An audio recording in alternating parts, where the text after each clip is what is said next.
If you have been enjoying Edinburgh Business Stories and you want to keep up to date with some of the new episodes we've got coming out every other week, then why not subscribe? The stories, the guests we have are absolutely incredible and we wouldn't want you to miss out. Craig, so great to have you here. Oh, wonderful to be here. So tell us who you are, what is your business? Right, my name is Craig Neilson.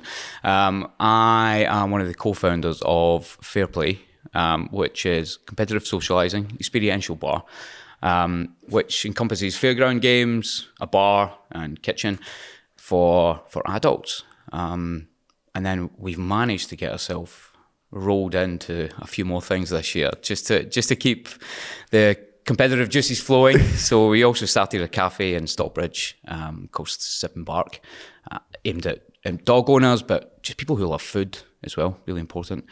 And to keep our team extra specially busy, we started a marketing agency this year called Liftoff, which has been wonderful. Great year, great tough year. So yeah, let's dive into how on earth we got to this stage, right? Did you just say a great tough year? A great tough year. Excellent, love it.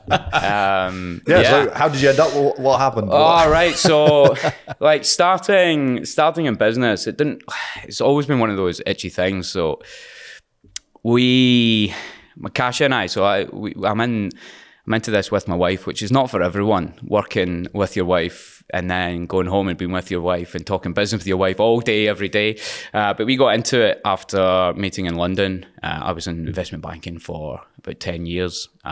Strongly advise anyone who wants to go out into their own world that you do some corporate work first. You learn a lot of good practices and a lot of best ways to do things, rather than paying that idiot tax with your own money. Do it with someone else's, right? So yeah, I was like 5 years at Morgan Stanley, 5 years at Goldman Sachs, and I met Kasia down in London, and we seen this idea of competitive socialising kicking off. It was like people were changing their behaviours. They weren't just wanting to go to a bar or go to the pub. There's a lot of people changing drinking behaviours. So that you wanted to go to a place where you can be with drinkers and non-drinkers together.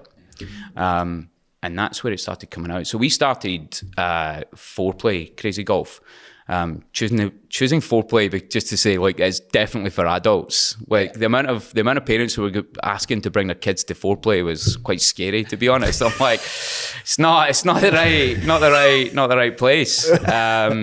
But yeah, so we started that back in 2017, and we ran up until April last year. We were in that brand, but we flipped over to Fore Play in April last year, and it was through necessity, to be perfectly honest. We were probably too slow trying to take the concept from one venue out to multiple venues to scale it up and actually make it work.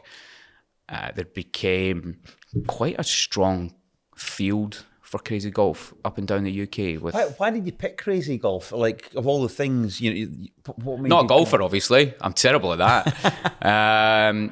It was one we seen one in London that were really. It's one of those things you see it and you don't copy, right? You just you use the idea, you borrow it, you borrow the idea. Still with pride in the idea. idea. Yeah. So we're like, well, this can work elsewhere.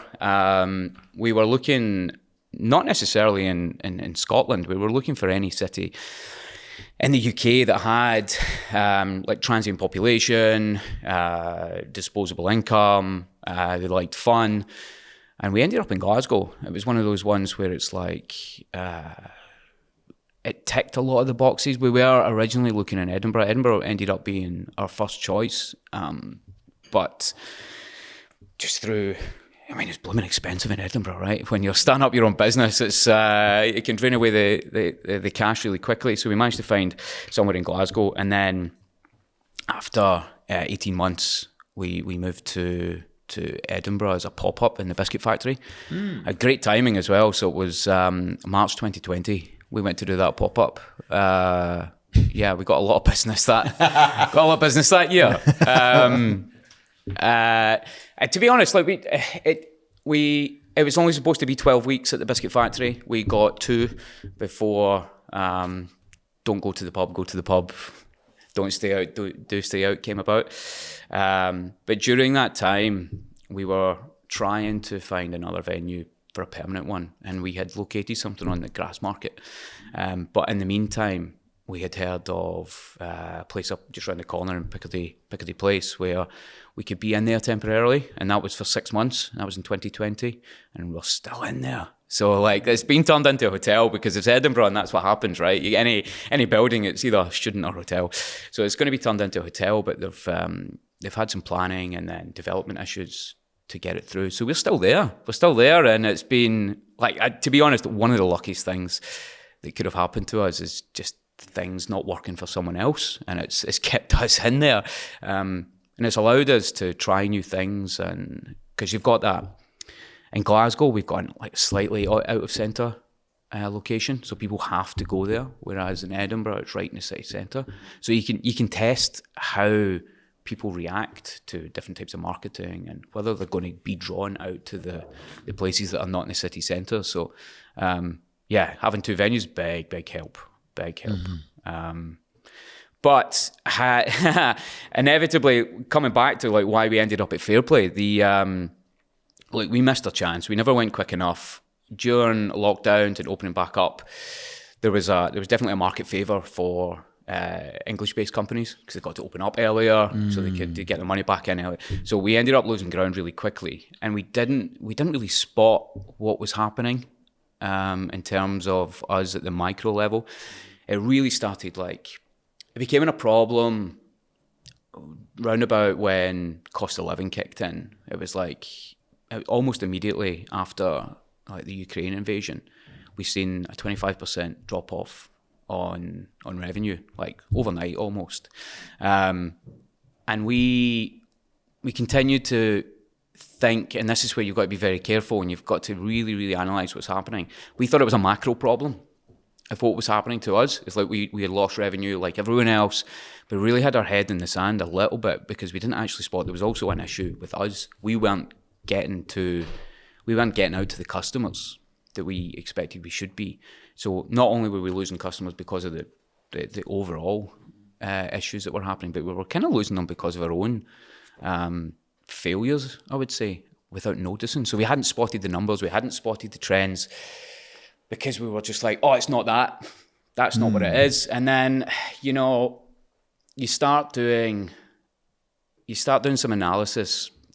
You're like, right, cash is starting to go down here. Like our bank balance is starting to go down at the end of the month rather than going up. This is really unusual for us. Then we're like, right, what's happening here? And then we started doing an extended cash flow, and we looked at it and we're like, we're going to run out of money. Like in 9 months' time, we will run out of money if we don't do anything here. And that's a shock. And that is a real shock. And we had two choices. We either go heavier on the Fore Play situation. That sounds really wrong, right? But yeah, we go heavier on the Fore Play side of things and just ride that idea. Or, which is ultimately what we had to do, we accepted that, we maybe missed our chance to take this brand and this concept to the next level and push it. And always in my mind, I'm looking for that way of how do we excite people? How do we give something else to people, to what they want? What are they missing? And it's nostalgia. Everything we try and do is around nostalgia, because you look through your wonderful childhood with rose-tinted glasses and you're like, everything was amazing when I was doing these things. Like Crazy Golf's one of those ones that usually most people brings up happy holiday memories or, great times by the cold, wet Troon Beach or something like that, But Fairground was one of those ones. I'm just like, every time it came to town, you're mesmerised by the lights, the sounds.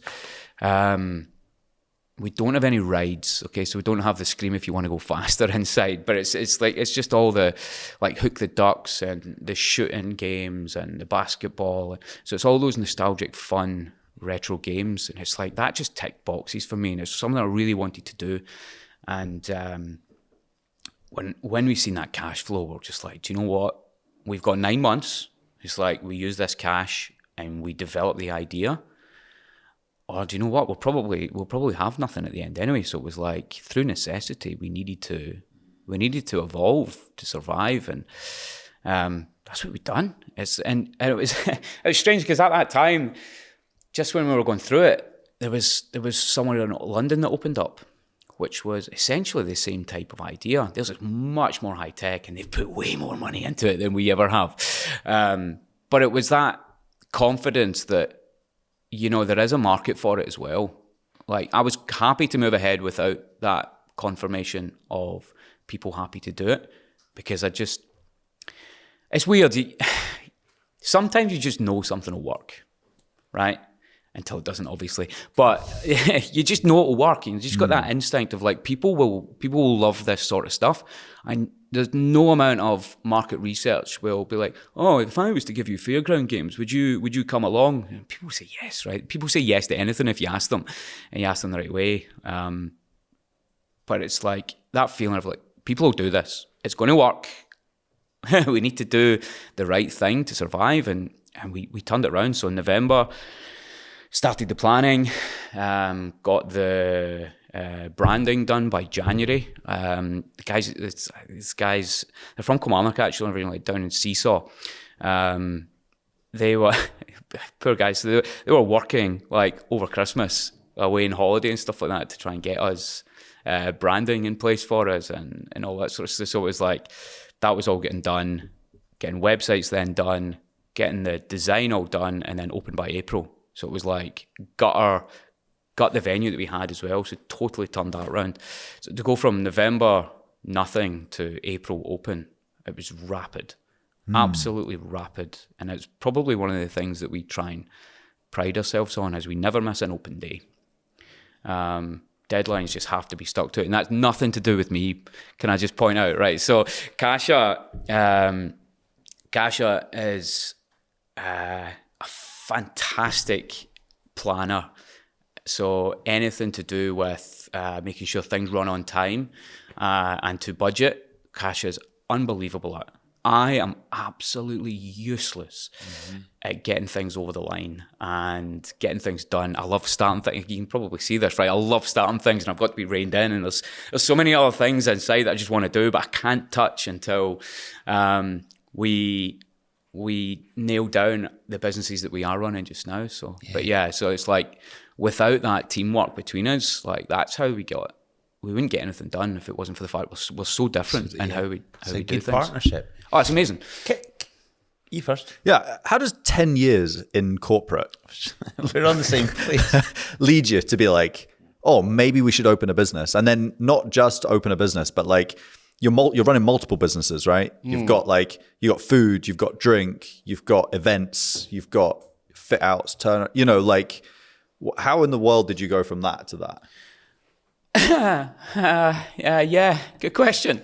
That really insecure job in investment banking to the really secure hospitality industry. Yeah, great idea, Craig. I don't know, like, it's not like I disliked what I was doing. I had really enjoyed what I was doing at Goldman, especially towards the end, right? So I was working in the private equity side of the business, which, compared to what I was doing before, so I used to work on the fixed income trading side of the business, where it was like, it's a zero sum game, right? So it's like, you've got a trade, one person wins in that trade, one person loses, and then when you move to the private equity side, it's not a zero sum game. It's like, especially where they were going in for some of the businesses, they would be buying somewhat mature businesses, family owned a lot of the time.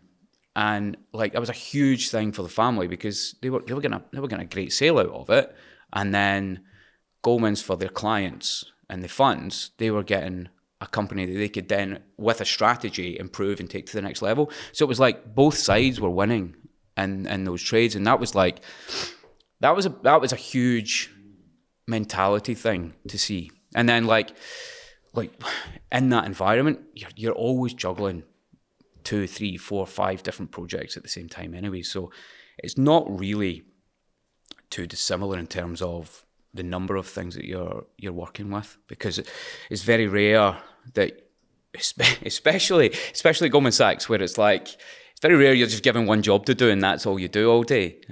You're expected to not just come in and do a job, you're expected to add a lot of value, and the way you do that is by getting involved in making businesses better, making them more efficient, or finding ways to generate more revenue, all that sort of stuff. So that that's been ingrained through all those years of working in the industry. It's then come out and allowed us to. So the work you were doing was very much kind of quite involved in the businesses that you were looking at, understanding their strategies and. So for me, I used to work on the side where we would help for the operational side of everything that happened. So you'd have the deal team who would. Yeah. They would work on all your models, get the right deals done. We would make sure that all your entities are created, make sure that all your cash management, make sure documentation. But then it was like you had so many aspects of making sure that all the controls for the internal side were done across all the businesses, making sure all the reporting's done correctly. So it's like, it was the less sexy side of the business that I got involved in, and I love that. I absolutely love getting into the making sure things work properly and that there's no hassle for anyone. And I don't know why. I just I just love being able to make people happier or make things better in some sort of ways, like always tinkering, which has probably led me naturally to hospitality. It's just my natural want is to make people happy. So it's, to be honest, I mean, when you go to parties, when you're working in the investment banking industry and your wife's working with a train regulator and people are just like, we hate you. Like we hate everything about you. And it's like, maybe it's time to change. like make people happy now. Well, I hope I do anyway. So yeah, it's a massive change. It's a massive change. And you report to no one, which is wonderful, but at the same time it's scary. Like, you now are responsible for, upwards of 60 people having their wages paid at the end of the month, and it's like that is daunting when you start thinking about it. And earlier on when we were chatting before the cameras were rolling, you talked about it's lonely. Yeah, can be. Well, especially when things are tough. And it's, I was saying before, like Stephen from Vault City, it was like one of those things where it's maybe not your business is not performing at the level you were hoping for, but you've still got to go in and be the face and for all your team and keep a brave face. Luckily enough, this is where, like, having Kasia to talk everything through at the same time, oh my goodness, like, it's just, I couldn't imagine doing it without someone else. I couldn't imagine doing it without someone else who you can unload on at times. There's very rarely a time where both people are really at the absolute low. You can both be fairly low because things aren't looking great, but it's very rare that one of you is right in the bottom of the trough and you can pull the other person up, especially someone you are so dearly close to who's like, you love implicitly, and it's just like, you can break down in front of them, and there's tears, there's smiles, there's everything there. So you share all those good and bad times. Doing it on your own, I can't imagine. Which is why, like, Sequoia Capital are just like, if you want investment, you have to have a co-investor. You have to have a co-founder. You can't be working on your own because it's too lonely. It's too lonely. Like, I don't think I would mentally be able to cope with that. I don't know what it's like for other people maybe working with their wife, but for me, it's an absolute dream. And how have you found out then building out that sort of management team? Like, it's not just you and Kasia at the top. There's a solid team below you that are out running the day to day. Yeah. What's that been like? Well, it's been really organic in how it's grown, to be honest. Like, we always want to bring people through. So our founding principle when we started in hospitality was like, we know what it was like when we were younger working hospitality, and it's brutal, right? And to be honest, there's a lot of people who don't treat workers particularly well. So we, like, from day one, we were like, right, okay, we're going to be living wage accredited. So it's like minimum real living wage, which got muddied when the government changed their minimum wage to real living wage, but it's not the real living wage. Yeah. It just makes no sense. So it's like, so we started with people and we're like, look, we're going to have to look after our people to start with. And then we have people who then are like coming through. So Christian, who is our operations manager, guru, savior. He's been with us since day one. So from that first venue that had 5 tables, no heating, some lighting, that I don't know why people were coming, but they were coming. It was amazing. So he's been there since the get-go. He's come through with us on this journey.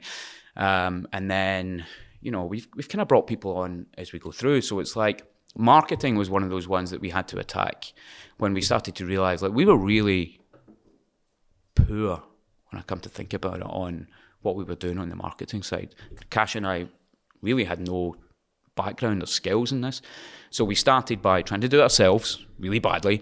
Then we brought in an agency to help us out, which was a massive change, because then we started to realize, wow, we're missing out on some real basics here. So they helped us do that. And give us an example of a basic that you were missing out on. Just even things like how to create content for social media, and how to create the calendar and make it effective, and like why we're posting certain things at certain times, what like the algorithms of the system stuff. I mean, it is available online, right? So it's not like it wouldn't be teachable, but when you've got 1,001 other things going on and you're like, oh my God, like I need to do this, and this.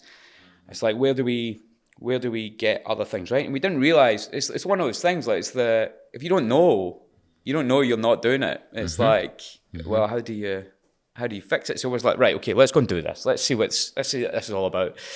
And then that went from, we had the agency, and then we had someone who would help the agency. So we would bring someone in who would then, right, okay, we need someone internally who will do content for us. And it'll be someone who knows the business. So it'll be someone from the teams who have been in venue already.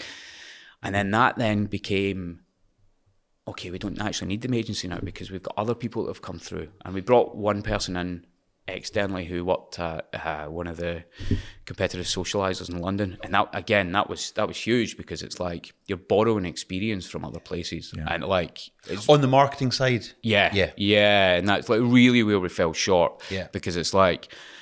anything on the book side of things, accountancy, like absolutely fine with. Anything on reading the market, absolutely fine with. Anything like in venue from a technical perspective, fine. Marketing, we needed someone. Definitely needed someone.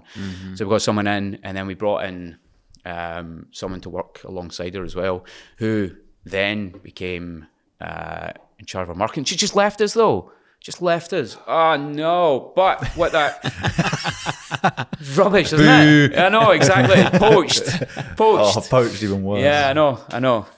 No, great opportunity for her as well. So it was like, but it's for us, it's weird because it's like you're like, oh my God, we're losing someone. But then it's like she's been poached by someone who's like much further ahead in the journey than we are, for a really good position. It's like it's really good to see that the people who are coming through are actually like perceived to be of that quality. Great. So it's like, and then look, we've now got opportunity for someone else. So it's like one of the girls, Alex, who started on the bar, and then she was doing her degree at the same time, and then she's come in. She's now doing all of our digital content. And it's like, because that's what she was doing. She was doing it 2 days a week, 3 days a week.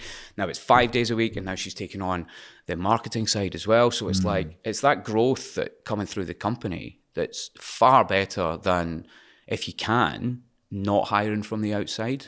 Like at the beginning, we absolutely needed to hire from the outside because we had none of that. But now the knowledge has come in and it's been shared. We can now just keep bringing it through and then top it up with training. And yeah. The people side of things is probably the most challenging in a business. Like from things like chefs who are like since Brexit or in-venue staff since Brexit, it's really tough to hire for kitchens or on the waiting side of things. So it's like constantly like, how do we get people in? And again, living wage has helped because it's higher than the minimum wage, and it gives people a bit more security. Having contracts, like no 0 hour contracts, which is good to see that they're talking about making it legal, that it's compulsory 0 hour contracts, because it's like people need security. Like that's for us, it's really important that the people that you're working alongside are feeling secure and safe, that they feel as if, I'm going to have enough hours to pay the bills this month. People really keeps us awake at night. We care so much about it. so much, and it makes such a difference. If you get it wrong, your business can implode. So what's the team spirit like then? Hopefully fabulous, right? Yeah, it sounds like it will be, but so what's your take again, on that? it's so funny because it goes through, no team is amazing all the time forever. There'll be periods where, it dips, and I think that's abundantly clear. See when things are tough, the team really pulled through to change the Fore Play. And they worked so hard. And I think it's because, like, one, they knew we cared so much, right? Two, they probably seen us fighting for our lives at that point, and it's like they were in for the journey. They never jumped, and that was like, for us, it was a real heartwarming moment for us, where it's like these people are like, they're really in to help to make this work, and like the turnaround, unbelievable.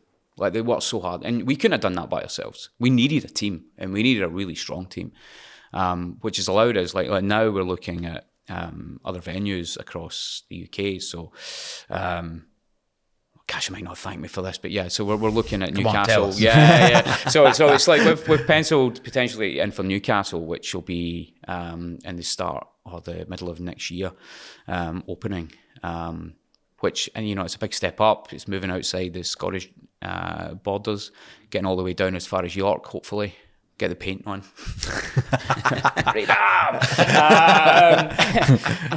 Hopefully beyond, right? Hopefully beyond. I'll go one step better, right? But yeah, like, we've learned our lesson. You can't stand still. You can't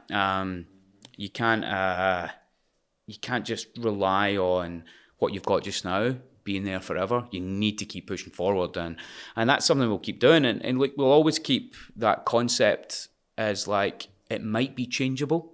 So Fore Play might change to something else, because that's what people demand. Tell me, who are you competing against? I mean, who would you deem to be your competitors then? Because I've got my own thoughts, but yeah, like, it's twofold, right? So one, you've got direct competitors, which are your other competitive socialising. So if you look at Edinburgh, you've got like your Roxy, you've got, oh my goodness, this is where your mind goes blank, right? You've got Boom Battle Bar, you've got Flight Club. So places like that are like immediate direct competitors. But you're also trying to compete with, trying to get people away to try this concept. Like, yeah, especially in the corporate side, where there's a little bit more focus on the fact that you can't just go to the pub anymore. It's not deemed acceptable to go to the pub as a work night out, which, I mean, I enjoyed a good pub work night out, but I also, people's behaviours have completely changed over the last 10 years. Like, the culture is not all around drinking alcohol anymore, and which is like, it's a massive change. And probably, helps the NHS in the long run, right? And here's me trying to punt more alcohol to people. But yeah, no, like, and so you need that environment where people feel comfortable drinking and not drinking. Yeah. So it's like, that is now, we're trying to get that market of people who want to do work night out or something in a safe place as well. That's the other thing. Like, that's it's so fundamental to us that it feels like a fun and safe place to be. So you've got Fore Play, Sip and Bark, lift off marketing.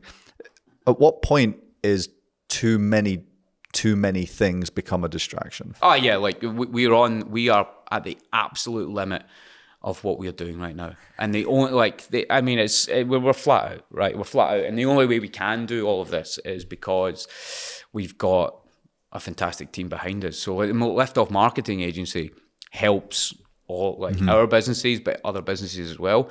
But like the core of that was like, we've got this amazing team, and we need to keep pushing them. And the best way to get them pushed is like, we can introduce new elements to it. So this lift off came about to try and make sure that our team was really well engaged with what they're doing and bring in new ideas as well, which we can then incorporate into our own businesses. So like, that's the focus behind that. It wasn't just like, oh, I see an opportunity for more cash here. Like, this is, it's a way for us to make sure that our people are being pushed as well.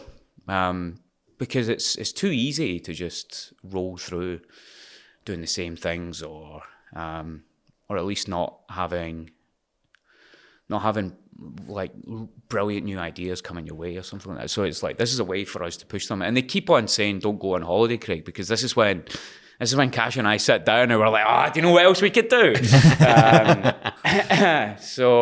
But yeah, look, in terms of when is too many, we're definitely pushing the limit.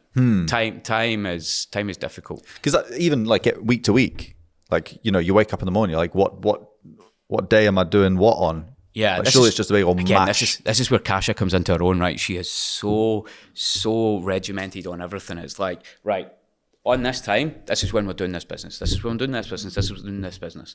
And it's like trying to install that on everyone. It's like, okay, Monday is lift-off time at 10 a.m., right? 12 o'clock, that's when everything for the Fore Play comes in and we go through everything. And there's a little tiny bit of chit-chat and then it's just like, boom, straight into everything. So where are you doing this? At the home, or do you have an office? Do you do it in one of the venues? What is it? Mostly all of our people are from across Scotland, to be honest. So what ends up happening is it either all has to be in one place or all online. Yeah. It's one or the other. There's no point having 2 or 3 people in one location and then who are all dialed in. It just doesn't work. So it's like, it's either one or the other. So we're not bothered about whether people do it from home or people do it from location. But we just have to be regimented about, okay, this is when it's going to happen. But it's mainly all online because it's easier for people. It's much easier for us to talk to someone who's over in Dumbarton and then someone who's in Glasgow, someone who's in Edinburgh. So it's like, it's the necessity for us to have the online side of things. Obviously, people who are serving pints can't do it from home. So like they have to be in venue, unfortunately, for them. Yeah. And so how did Sip and Bark come about then? Because you were quite specific about what you wanted when opening it. Yeah. So again, it's one of those ones where we've had the idea in our minds for a long time. And this tends to be where, like, this is one of the check boxes for us. It can't be reactive, a lot of the things that we do. It has to be an idea, and then the conditions are met. So for this one, it was like, we need an area where you've got, strong footfall, there's high disposable income, it's near a park where people walk their dogs, and it's in an area that's on like a high street or something like that. So this came up, like the space came up. We always keep an eye on what's available in the market from the commercial property perspective. So we've got one of our agents who he just always like, how about this? Is this useful for anything? Is this help for anything? And it popped up and we were just like, look, this is almost perfect in terms of location. We wish it was a tiny bit bigger, but that's it. Like it ticked all of the boxes, and it was just like, we've got to do this now. It's like it's ticked everything that we need. We've got to go, so we done it. Like, again, turned it around really quickly. We took the keys, and in 10 days we had it open. So it's like, got the place, repaint it, new floors, new tables. All the branding got done prior to that, and like 10 days in and out. No time to be shut. Absolutely no way. So the way you said it just there about, I've got to do it. Do you know, almost like what? I'm interested in just even the way you said it. Yeah. You know, it's like, it feels like, because some people might have said, that would have been a good opportunity and let it pass by. But I think you almost wouldn't have settled if you hadn't done it. Almost. Like it's got to be something that's calculated. It can't just be like, screw it, let's go. You've got to have the models in place. So first and foremost, the spreadsheets come out.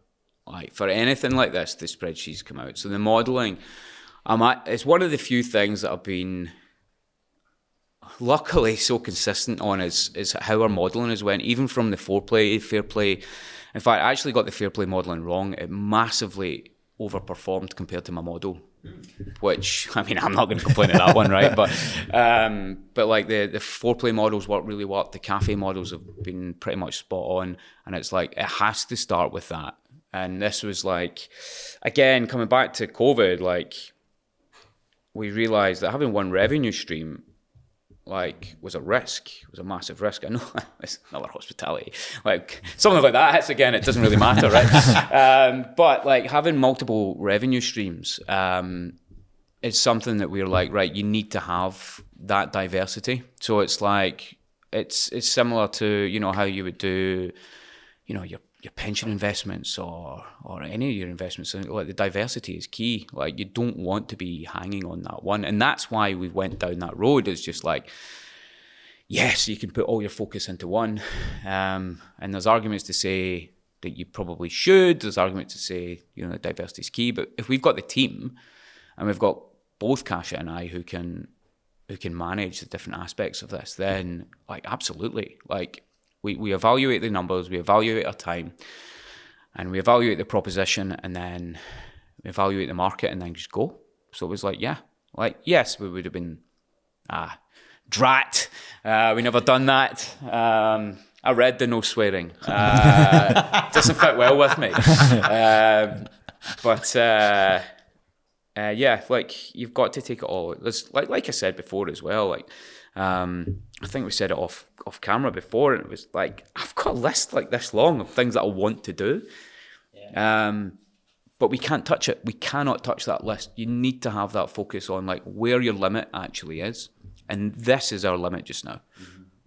It's interesting to see what some may consider scattergun, chaotic approach in your personality, right? Yeah. But then to be measured against actually, no, like it sounds like the way I put it across was like, we just did it. And it's like, but you didn't just do it, did you? Like there was so much more strategy and thought and care and process in the background before you did it. And I think it's just interesting. Like we only met today, but it's interesting watching that in you, and then that's where the Morgan, the investment stuff, I'm like, how does this all tie? But it does.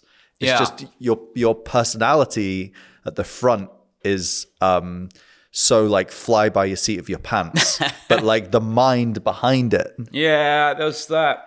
That was a compliment, I think. It is a compliment. So. There's like the old duck analogy, right? Where it's like underneath the feet are going like this, but there's the You're the other way around. I was about to say, it was like, it's almost like the invert. It's like this flailing duck. It's like, what's happening here? But underwater, I'm actually just playing under here.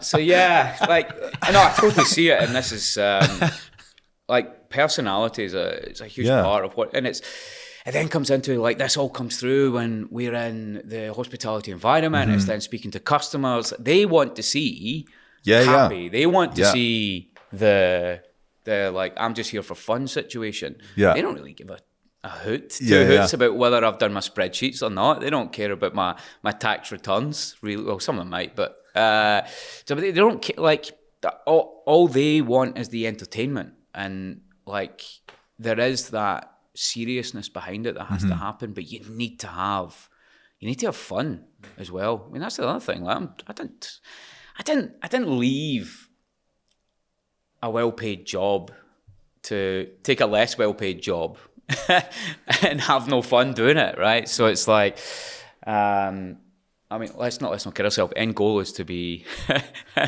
very well paid, right? That's why we go into. That's why we take the risks that we do. That's why we go right. Like, do you know what? This needs to change. Like the risks are massive, but they have to be calculated. But yeah. And I've got two questions. The first one was where do you get your inspiration from? Good question. So it's like inspiration for me.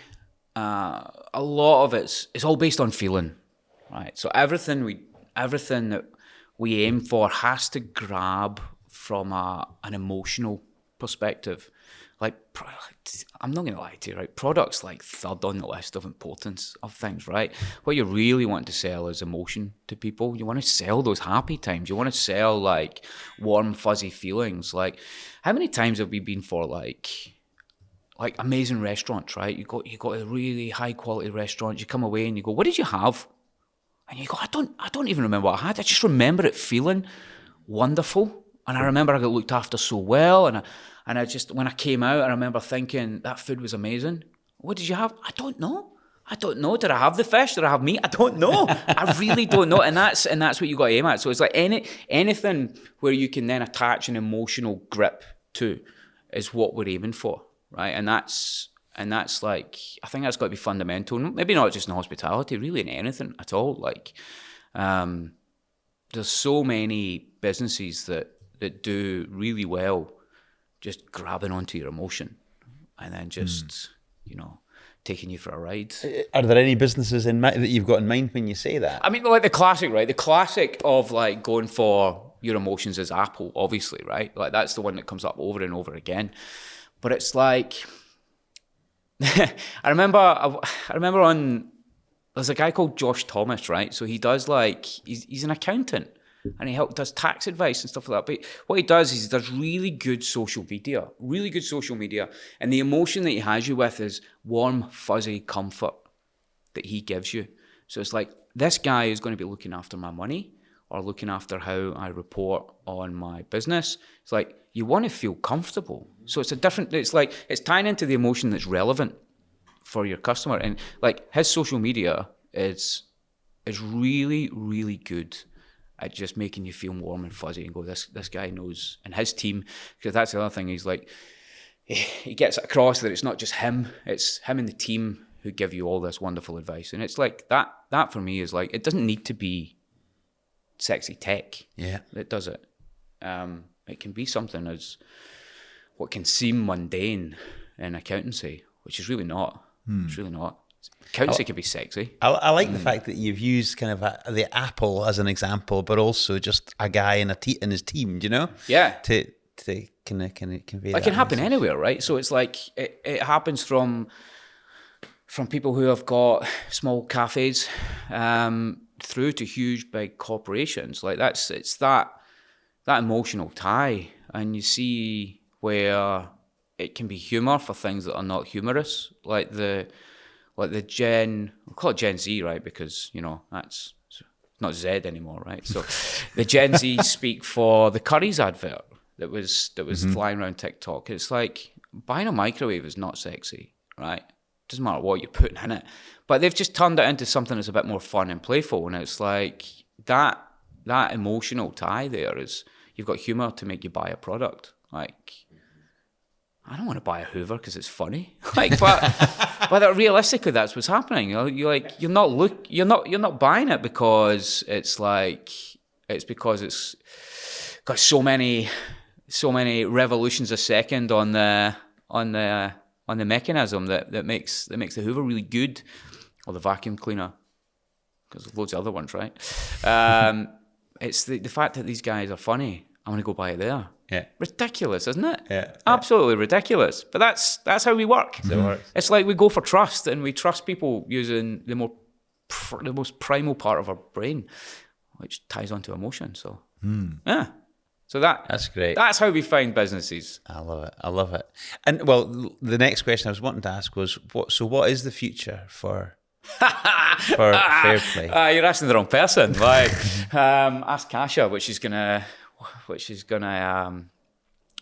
think is the right thing. Future, like Fore Play is our bread and butter, right? So that's like, our focus is laser sharp on that side. So expanding that brand and expanding the locations on Fore Play is going to be our focus. Like funding, and it's so funny because it's like, you hear there's a few of your podcasts as well, which is like, people are like, where does all this magic £1 million of funding come from?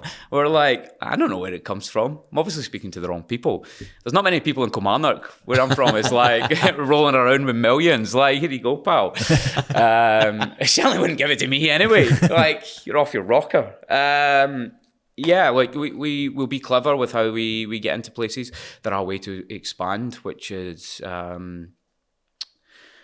effective on cash. So yeah, like we'll find ways to expand, and we are going down that road. If anyone wants to give me money, then absolutely, we'll make you fantastic returns. But no, there's ways to do it, and that's Newcastle's going to be our first venture that follows a new model of how we roll out. So yeah, it's good, really exciting. The Glasgow and Edinburgh has been a huge huge benefit to test new things, test new concepts, test new way of running. So it's trying to pull all that together and then put it into a new one. Yeah. But yeah, well, who knows? Come back to me in a year and there'll be another list, right? Yeah. What is your guiding principle in business? Yeah, I kind of alluded to it earlier, actually, where business shouldn't be a zero-sum game. So it shouldn't be you win, I lose. Definitely shouldn't be that. Maybe you lose, I win, right? But so it definitely shouldn't be that, right? I'm usually on the other side. I'm usually definitely lose if it's 50-50. But it should be like, what I'm doing for you, like, should benefit me and you, right? When we go to suppliers, it shouldn't be like, what's the best blooming price I can get from you? It squeezes you to the point that you don't care about me anymore.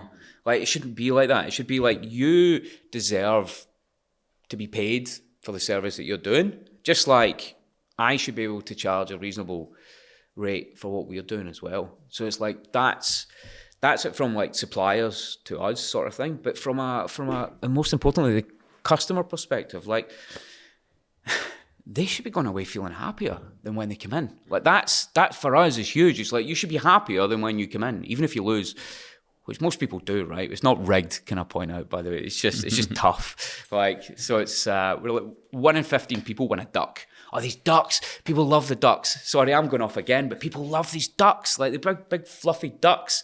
People just go nuts for them. They go nuts. So we're trying to get much better prices for them so we can make it easier to win. But it's like, again, like, my view is like, you should benefit from what's happening here as much as I do. Whether that's emotionally or financially or whatever, like, everything should be adding to the overall pot. That's what we try and build on. Great, Craig. Thank you so much for coming and sharing your story. And I'm sure there's plenty in the future. And I hope it all goes great. I hope editing's very good too. I try to piece all that together. Good on you. That was superb. Yeah. Thank you. Thanks, Thank you very much. Well done.